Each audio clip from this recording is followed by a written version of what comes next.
Oh.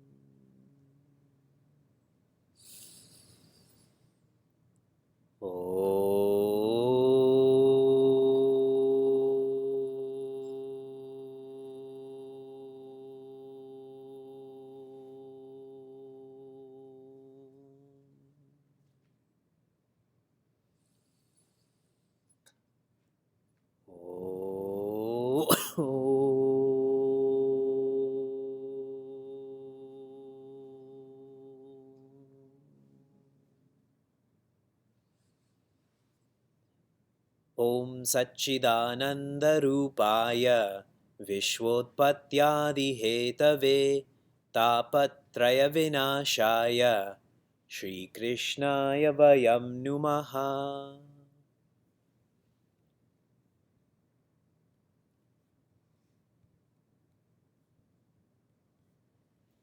Janmadhyasya yatonvayaditaratascharteshvabhignaswarat Tene brahmahradaya adikavaye muhyanti yatsurayaha Tejo varimradam yatha vinimayo yatra trisargo mrisha Dhamna svena sada nirastakuhakam satyam param dhimahi Dharma projita kaitavotra paramo nirmatsaranam satam Vedyam vastavamatra vastu shivadam tapatrayonmulanam Srimad Bhagavate Mahamunikrite Kim va parerishvaraha Sadyo hridyavarudyate trakritibihi Shushrushubi tatkshanat. Hari Om and greetings from Grand Bend. You don't know where this is, so Grand Bend is in Ontario. You also don't know where Ontario is. Ontario is in Canada. You probably don't know where Canada is either, so it's on top of you.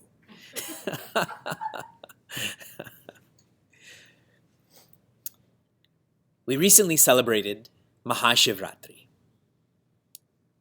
When you see Bhagwan Shiva, he's often carrying a kamandalu. A kamandalu is a dried out squash or pumpkin. And with that, he goes home to home to home for bhiksha, for food. And when he gets his food, then the dal is mixed in there, the rasam is mixed in there, the payasam is mixed in there, the chapati is mixed in there. And traditionally, he then goes to the Ganga, and he's lucky because the Ganga's right there. But if you're not Bhagwan Shiva, you find the Ganga or a river, and you dip that whole vessel into that natural water. And by doing so, when you take it out, all of the texture has been wiped out. That chapati is soft, the rice is soft too. All of the taste is wiped out too. The dal and the curd taste the same. And then he eats.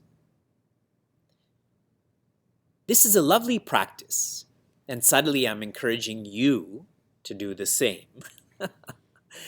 This is a lovely practice in seeing how that which is apparently so different, meaning this food and that food, finally comes down to being energy. Yes? A banana is energy, a granola bar is energy, pasta is energy, a burrito is energy. We get this when it comes to food because this idea and example is small. Now, what do you need to take this same idea, the same vision, and expand it to every experience, to every article, every circumstance, every being? You need an expansive map, an expansive guide that will share details on the vision of this oneness. From creation to the creator, to consciousness.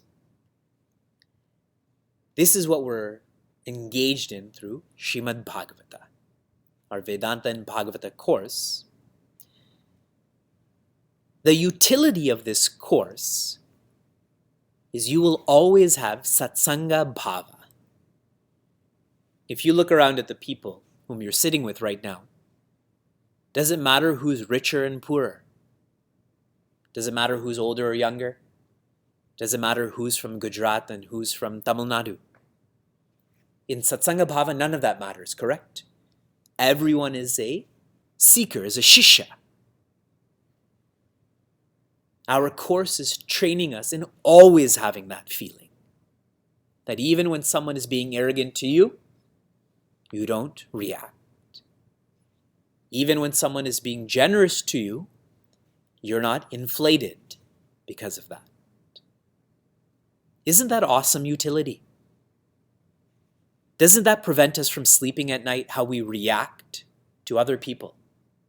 And if all of that can be smoothed out, we'll sleep better, we'll wake better, we'll be happy. We'll be happiness.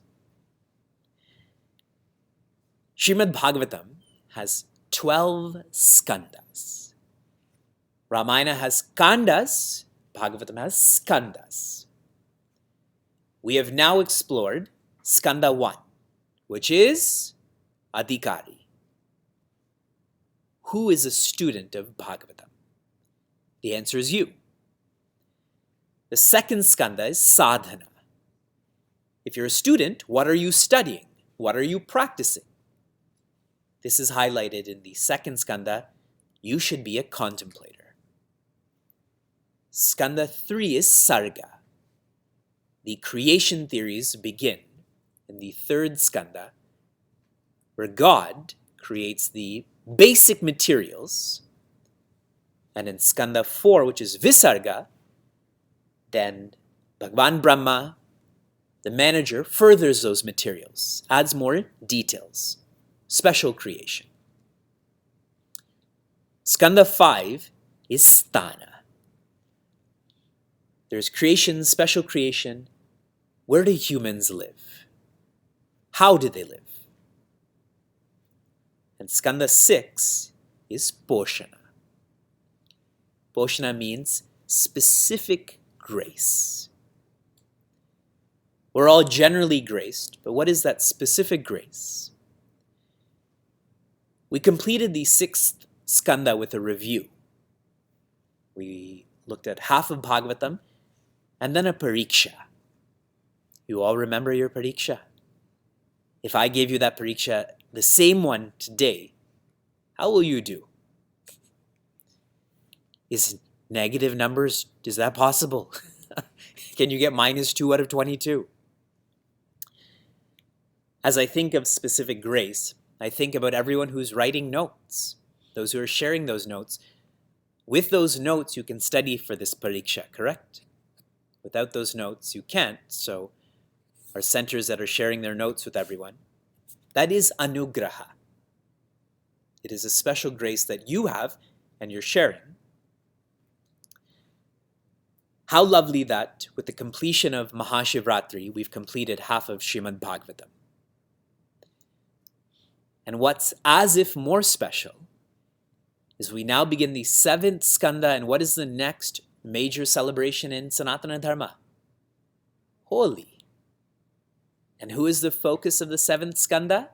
Prahlada. Isn't that amazing? The timeliness of this? And we started this course 15 months ago.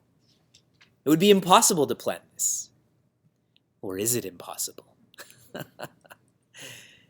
The seventh skandha is called Uti. I think Uti is like a hill station in northern Bharat.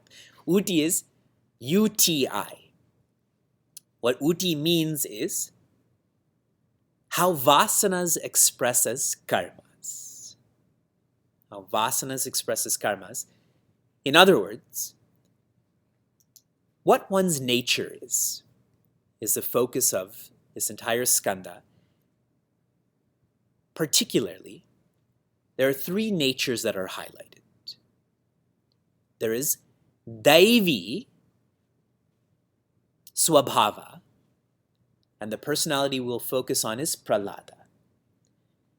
There is Asuri Bhava, and that is his father, Hiranyakashipu. And there's Manavi Bhava, which is Raja Yudhishthira. These are the three main personalities that show what the nature of a Deva, Asura, Manava is. But you have to think more deeply. What I told you about was creation, but deeper than creation is the creator. The Vedanta of this skanda is there's one string that connects all of us. On this string, there's many different colors of beads. Those who are more Deva-like are more whitish inside. Those who are more Asura-like are more blackish inside. And those who are more Manava-like are more reddish inside. And we're all different combinations of this. This skanda has 15 chapters. And as I mentioned, the highlight is Bhakta Prahlad. The Navada Bhakti is highlighted in this chapter and so much more. So let's start. I'm on the 7th skanda, of course. I'm on the first adhyaya, and I'm reading the 30th shloka. This is a famous one that many of you may already know. Gopya kamad bhayat kamsaha dvesha chaidyadayo nirpaha sambandhadat prishnayaha snehadyuyam bhaktyavayam vibho. Here, Raja Parikshita has asked Rishi Shuka again about Vritra Asura. How is it one who is so tamasic was enlightened? And Rishi Shuka shares, this is a fine question, and I will answer you, but before I answer you, I'm going to prostrate to Rishi Vyasa. This is the first time I've seen in Bhagavatam that Rishi Shuka prostrates to Rishi Vyasa. And it made me very happy to show that though both are enlightened, there is still a parampara. The Rishi Vyasa is as if greater than Rishi Shuka. Rishi Shuka shares that Raja Yudhishthira had once asked the same question to Rishi Narada. A Rajasuya Yajna was organized. In a Rajasuya Yajna, you have to decide who's going to be the main icon or the most important personality at this dedication. And naturally, Raja Yudhishthira wanted Bhagavan Krishna to be the leader. But the Kauravas, specifically Shishupal, didn't want that to happen. Yes? And so when Bhagavan Krishna came into that sabha, when Bhagavan Krishna was treated like this, then Shishupal went to town on him. He started insulting him, saying, "You don't know who your parents are, you don't have a job, you hang out with animals," and he was going on and on and on. And while he was shouting these insults in front of everyone, what was Bhagavan Krishna doing? Just smiling. And he was mentally counting 89, 90, 91, 92, 93, 94, 95, 96, 97, 98, 99, 100. And then he smiled more. When people insult us, with each one we smile less, right? 100 means this comes out. He smiled more, and with that smile, as if he projected it, the Sudarshan Chakra went and destroyed Shishupal, this Kaurava. And where did Shishupal go? Merged with Bhagavan Krishna. No different than Ravana. When Ravana was defeated, he merged into the mouth of Bhagavan Rama. So Raja Yudhishthira is so confused by this because there's lots and lots and lots of people who are working hard and smart on remembering Bhagavan Krishna, yet they don't have that experience. And here's Shishupal, who hates Bhagavan Krishna, and he has this experience. He suddenly may be asking, maybe I should hate God too. And that's where this shloka comes in. The gopis, gopya kamat, their relationship with Bhagavan was through kama, which is lust. The gopis wanted to be the spouse of Bhagavan Krishna. Bhayat kamsaha. What was Kamsa's relationship with Bhagavan Krishna? Fear. When that voice came and said, the eighth child is going to destroy you, from that moment onwards, he was ever afraid. We always hear voices outside and inside, but we don't act on it. But Kamsa, fear. Dvesha che dhyadayo nripaha. There are the people like Shishupala and other kings, nripaha. Their relationship with Bhagavan is dvesha, which means hatred. Anyone you hate, you're always thinking about them, isn't it? Quite often we think about those we hate more than those we love. If you're preparing a list of people to invite to a wedding, it's very easy, about the people you want to invite, but then there's those people that you don't want to invite, but you have to invite. You're always thinking about them, correct? Sambandhat vrishnayaha snehat. Then you have the Vrishnis. You have people who are the family of Bhagavan Krishna. What was their relationship with him? Sneha. A familial, a close relationship. Yuyam bhaktya vayam vibho. And then you, referring to Raja Yudhishthira and the Pandavas, and vayam, meaning Rishi Narada, Rishi Shuka, we have a relationship of bhakti, which is not a familial love, but a greater love. In all of these cases, everyone is perpetually thinking and speaking and acting towards God. And as you think, so you become. So Rishi Narada explains to Raja Yudhishthira, you don't have to just love Bhagavan, though you should just love Bhagavan. But whatever it takes, you should do that to think and speak and act about Bhagavan. In the next line, there's such lovely details in Bhagavatam. Raja Vena is highlighted. That Raja Vena, when he was destroyed by the rishis, he never reached Bhagavan. How come? Because he was wicked also. But he was wicked in an atheistic sense. See, in all of the other cases, even if you hate God, you still acknowledge that God is. But Raja Vena never believed in God. He was an atheist. As you think, so you become. He didn't think about God, so he didn't go to God.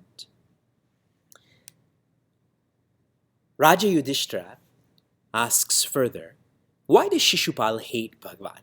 Why does Dantavakra hate Bhagavan? So Rishi Narada explains that they originally were known as Jaya and Vijaya. And they became, because they acted like asuras, they became Hiranyakashipu and Hiranyaksha. They became Ravana and Kumbhakarna. They became Shishupal and Dantavakra. So he's explaining this genesis. He shares that Hiranyaksha was corrected by Bhagavan Varaha. And now I will share with you details on Hiranyakashipu. Hiranyakashipu was infuriated by the death of his brother. And when you hate someone, you try to destroy what they love. Yes? I'm asking all of you, yeah, this is what you did yesterday, yes? So Hiranyakashipu orders all of his henchmen to go and destroy Dharma and Yajna. And Swami Tejamayana, in such a powerful way, shares, those who destroy Shastra and where Shastra is contained, as in mandirs, so Dharma and Yajna, they are Hiranyakashipu. Now, if you think of past history and even present history, is Hiranyakashipu really dead? Still, people are Hiranyakashipu, no? So he orders the destruction of all of this. But then he goes home. Hiranyakashipu is with his wife, he's with his mother, and he starts teaching them Vedanta. Awesome Vedanta. If you read all of this, you would think Raja Parikshita is learning from Rishi Shuka. One of the messages he says is, the body will change, but the spirit will not change. So don't grieve because grief changes nothing. Now that's a heavy message, no? I think Bhagavan Krishna tells Prince Arjuna the same. The wise do not grieve. Here Hiranyakashipu is sharing the same to his family, to his mother. He says, you should prepare for contrary experiences. And what that means is, in life, sometimes you will be high and sometimes you will be low. Sometimes you will win, sometimes you will lose. You should prepare for that. And one way to prepare for that is to not talk about it too much. When we're on this roller coaster, we make so much of noise, right? Look how high I am, look how low I am. Don't make too much noise because even this will pass. That's why when Sheila and I are struggling with our kids, we don't talk to each other. Because anything we say is only going to make the situation more tiring. So we just practice mauna. We're both munis in that sense. We Maunavan. After Hiranyakashipu tells his people to go and break Dharma and Yajna, he gives his upadesha to his family. He starts to engage in tapa. Intense tapa, where he's standing on his toes. Ballet came from tapa also. Hands in the air and looking up. You know, if you look forward, it's sort of natural, but to constantly look up, it's painful. He's perpetually looking up. And he's doing this more and more and more, that he starts to generate heat. Imagine you're looking at the sun, your forehead starts to burn, your eyes start to burn. He starts to generate that heat. And where there's heat, there tends to be smoke. So this goes everywhere. Now, who's most bothered by this? Which personalities in Bhagavatam are always bothered? They're never okay. The devas, right? Here they are complaining again, criticizing again, and crying again. I don't know why people want to be devas. They're the most weak personalities. I'd rather be an asura than a deva. Look at Hiranyakashipu. Look how strong he is. There's Indra pouting to Bhagavan Brahma again. Please save us for the 100th time. And so Bhagavan Brahma, out of pity for the devas, goes with them to find Hiranyakashipu. But they can't find him because all around him, what has grown? An anthill.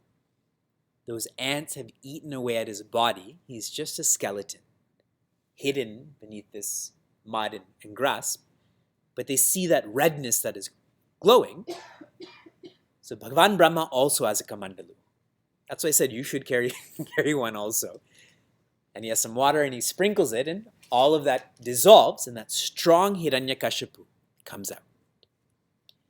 And Hiranyakashipu has this awesome stuti towards Bhagavan Brahma. It really shows you, and I'm going to get to this, so I'm going to pause there. Bhagavan Brahma is quite pleased with Hiranyakashipu. And in his support of Hiranyakashipu, he says, what do you want? Why are you doing all of this? And he shares in detail in chapter 3, verses 35 to 37. Okay, try to remember this. Chapter 3, verses 35 to 37. This is what he wants. I'll read it to you in English. O thou, the greatest among boon givers, if it pleasest thee, this interesting English that Bhagavatam is translated into, to give me the boon that I desire, grant that none among thy creations shall be able to kill me. Now you know who kills Hiranyakashipu, so see if these are all checked off. It should be impossible to kill me during night or a day, on the earth or in the sky, by man or animal. So far, big check marks, correct? No weapon too shall be capable of killing me. That's checked off. I should not meet with death from entities with life or without life. It's becoming subtler. But what if you are life, correct? With or without life is us, but what if you are life? From devas or asuras, including great serpents. As much as we love snakes, we're still afraid of them. Grant that no opponent will be able to face me in battle, and that I shall be the emperor of all the worlds. May I have that imperishable glory and splendor which thou have. So in other words, what is Hiranyakashipu's wish? That he wants to be Bhagavan Brahma. He wants to be the creator.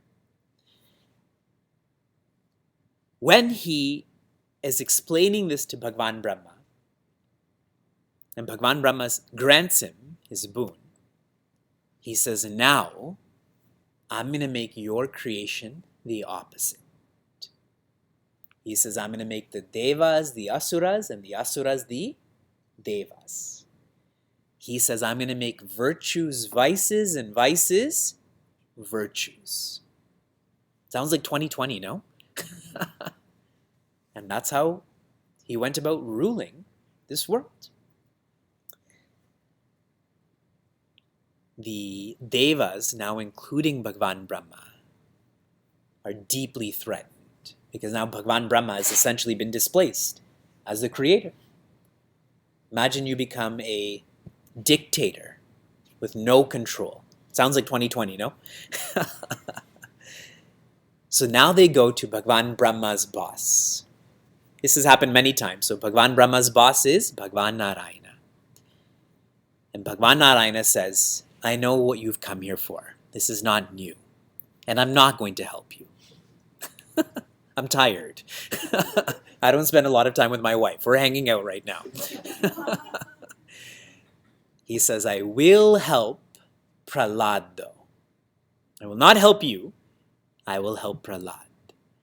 Once this Hiranyakashipu starts to bother my bhakta, I will come and I will support all that Bhagavan Brahma has granted to Hiranyakashipu, and I will end all of this.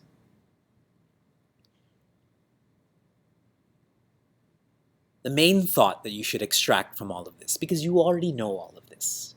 You've studied this in Bhagavatam, I'm sure you've watched it on TV. Hiranyakashipu is extremely capable when it comes to concentration.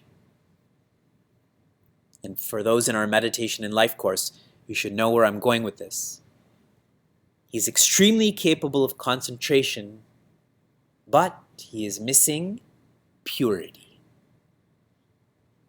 Tapa is not concentration. Tapa is concentration and purity. Ravana also had great concentration, but he lacked purity. So though the word we often use is that Hiranyakashipu engaged in tapa, he did not. If he had purity, why would he want to be Bhagavan Brahma when he can actually be with Bhagavan Narayana, correct? We all have concentration and it leads us to more pleasure and possession and position. But why not add purity to your concentration and be peaceful? And Hiranyakashipu's sister is no different. What's her name? Holika. Holika was given the power to to not be burned by fire in self-defense. That detail we often are not exposed to.